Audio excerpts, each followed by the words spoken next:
Between 1947 and 1991, the world held its breath.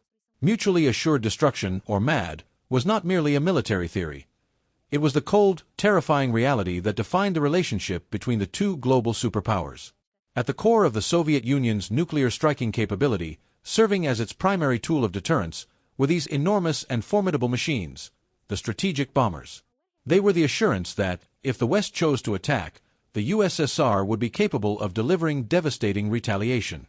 While the United States developed and relied on aircraft like the B-36 and the iconic B-52, the Soviet Union raced against the clock to master the skies, dedicating immense resources to create platforms that were robust, long-ranged, and fast. The objective was singular: to develop bombers capable of penetrating hostile airspace, traversing the Arctic, and delivering their atomic payload deep into American territory. In this episode of the Combat Catalog, we will fulfill our mission: to reveal, analyze, and catalog every single model of strategic bomber that the Soviet Union developed and actively operated throughout the Cold War. This is the story of how the USSR achieved nuclear parity, effectively pulling the world back from the brink. We begin with the era of reverse engineering, which laid the crucial foundation for all subsequent Soviet long-range capabilities. The history of the Soviet strategic bomber force does not begin with an original design, but rather with an audacious act of reverse engineering. The Tupolev Tu-4, known by the NATO code Bull, is an exact, unauthorized copy of the American Boeing B-29 Superfortress. 4 B-29 bombers had landed on Soviet territory during World War II, and instead of returning them, Stalin ordered their meticulous reproduction down to the smallest detail. The project, spearheaded by Andrei Tupolev, required the complete recreation of virtually every aircraft component, including metal alloys, wiring looms, and even the conversion of inch-based measuring instruments to the metric system. The Tu-4 was the first truly long-range Soviet aircraft and was crucial for the USSR to rapidly gain a credible nuclear capability. It served as the initial backbone of the Soviet nuclear deterrent until the mid-1950s, successfully proving the efficacy of Soviet engineering, despite the controversial source of its design. Tupolev Tu-16, NATO code Badger. The Tupolev Tu-16, designated Badger, marked the Soviet Union's pivotal transition to the jet age within the long-range bomber context. Developed in the early 1950s, the Tu-16 was slightly smaller than its purely strategic contemporaries, yet its introduction was a significant milestone. It was the first high-performance, large-scale twin-engine jet bomber to enter mass production in the USSR.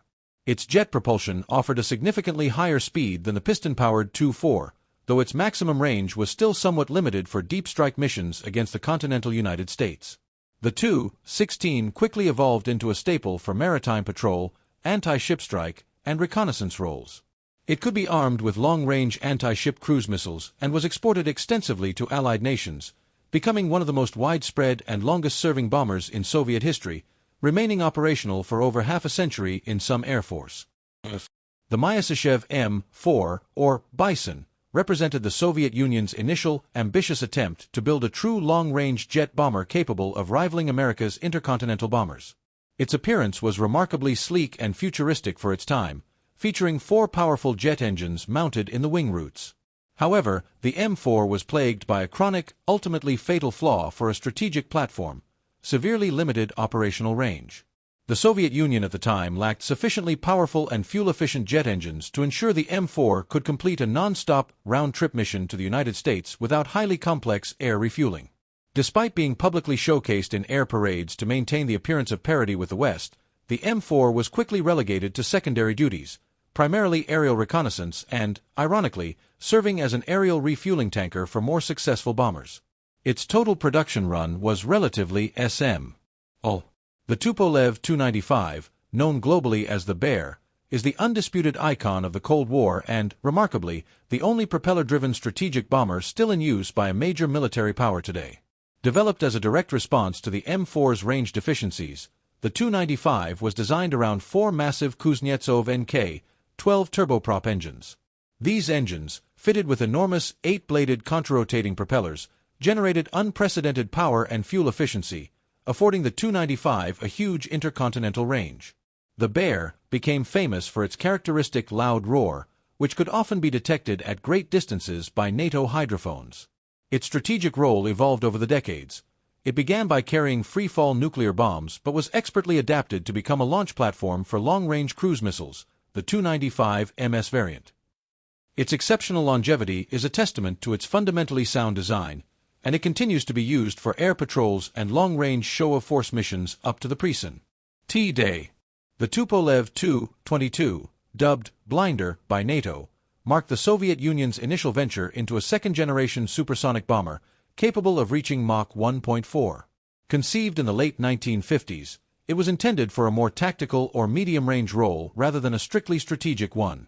Nevertheless, the Tu-22 became infamous for its operational difficulties rather than its triumphs.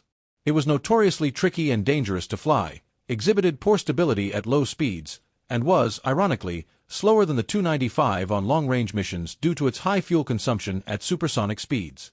Though relegated to reconnaissance and electronic attack roles, the Tu-22 served as a necessary technological bridge and provided crucial lessons for subsequent, successful Soviet supersonic designs, but it never achieved the status of a primary strategic bomber. The Tu-22M, known to NATO as Backfire, is not a mere upgrade of the Tu-22, but a fundamentally new and strategically vital aircraft. Its most distinctive and feared feature was its variable sweep wing geometry, swing wing, which allowed it to fly efficiently at subsonic cruise speeds and achieve supersonic dashes of up to Mach 1.8. The Backfire quickly became a primary threat to NATO naval fleets, capable of launching long-range anti-ship missiles before the carrier group's defenses could adequately respond. Its range and penetration capability made it one of the most valuable assets of the Soviet long-range aviation. The Tu-22M successfully demonstrated Soviet mastery in variable geometry technology and represented a significant advancement in long-range strike doctrine. The Tupolev Tu-160, nicknamed the White Swan by Soviet pilots due to its sleek, white anti-radar coating, represents the ultimate peak of Soviet strategic bomber engineering and was the direct counter to the American B-1B Lancer bomber. It is the largest and heaviest supersonic aircraft ever built and the largest aircraft to feature variable sweep wings. Capable of speeds exceeding Mach 2.05, the Tu-160 was engineered to penetrate enemy defenses either at high altitude and speed or at extremely low levels. It can carry a massive payload of nuclear and conventional cruise missiles within its internal weapons bays. Production began in the 1980s, and it only achieved full operational capability shortly before the dissolution of the Soviet Union. The Tu-160 stands as the last and most technologically advanced strategic strike platform developed during the Cold War, combining aesthetic elegance, speed, and unmatched firepower. From the early copied Tu-4, born out of espionage and reverse engineering, to the formidable Tu-160, which set a standard for large-scale supersonic performance, the evolution of the Soviet strategic bomber is a mirror reflecting the most intense and costly technological rivalry the world has ever witnessed. These aircraft cemented the balance of terror and forced Western military doctrine to constantly adapt. The USSR ensured that, no matter how robust American defenses became, there would always be a credible, heavy, and fast threat traversing the skies. We have catalogued every one of these giants. Now, the question is yours. Which of these powerful aircraft do you believe was the most crucial for maintaining the precarious balance of terror throughout the decades of the Cold War? Let us know in the comments below. And in our next episode of the Combat Catalog, we will move directly to the channel's strongest performing theme, every infantry support vehicle used by Germany in World War II. Don't miss it! Subscribe now to ensure you continue to receive the most comprehensive catalog of military history.